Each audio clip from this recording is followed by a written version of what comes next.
Hi, everyone. The philosophy of freedom was written by Rudolf Steiner to be a philosophy of life based on free thinking and free expression. Both are under serious attack today, so it is necessary to speak out.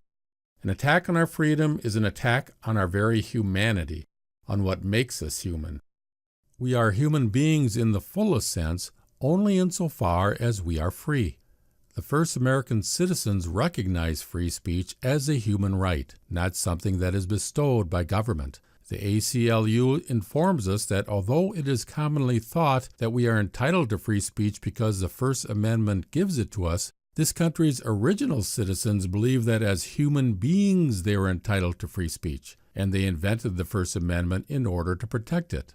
Thomas Jefferson understood that free speech is a human right, and refused to support the Constitution unless it included a Bill of Rights to protect it.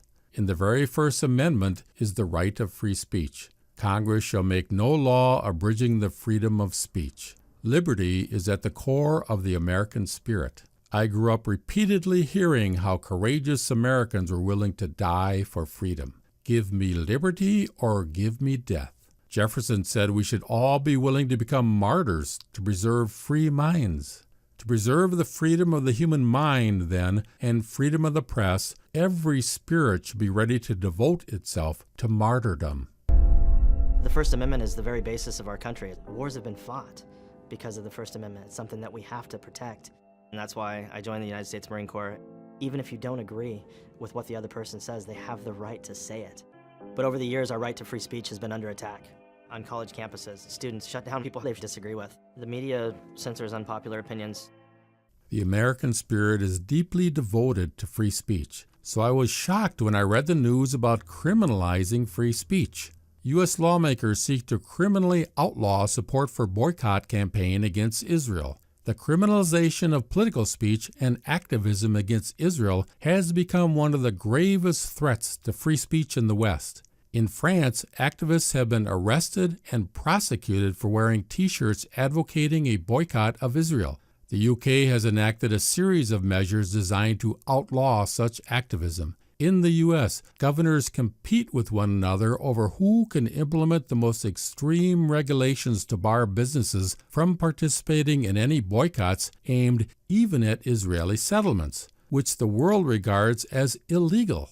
On U.S. campuses, punishment of pro-Palestinian students for expressing criticisms of Israel is so commonplace that the Center for Constitutional Rights refers to it as the Palestine exception to free speech.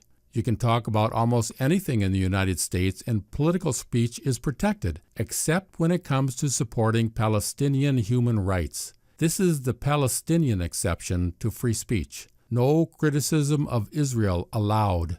No support of an Israel boycott allowed.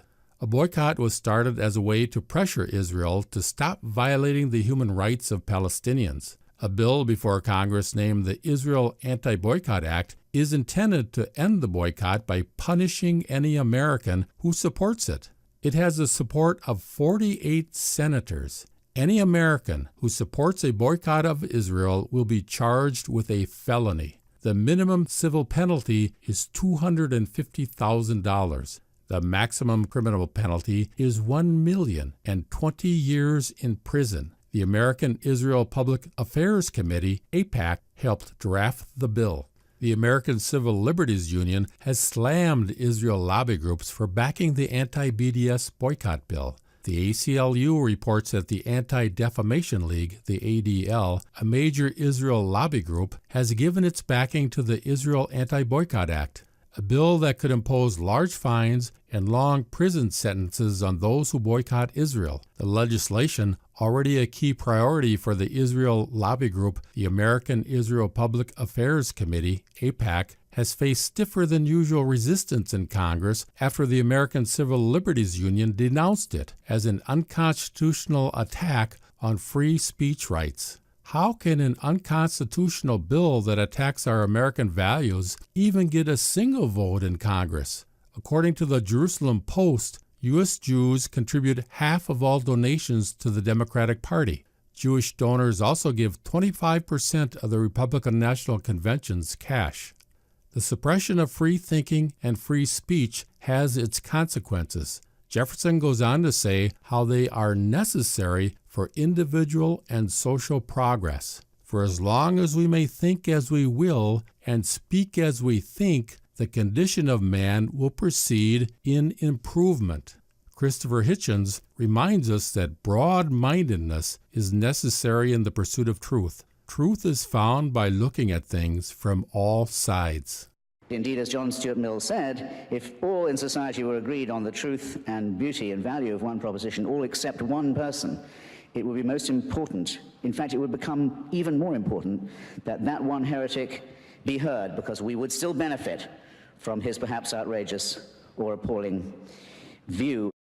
What is the view being expressed by the boycott of Israel that is so outrageous and appalling that any American who supports it should be imprisoned?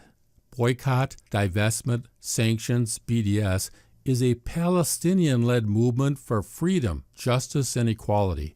BDS upholds the simple principle that Palestinians are entitled to the same rights as the rest of humanity.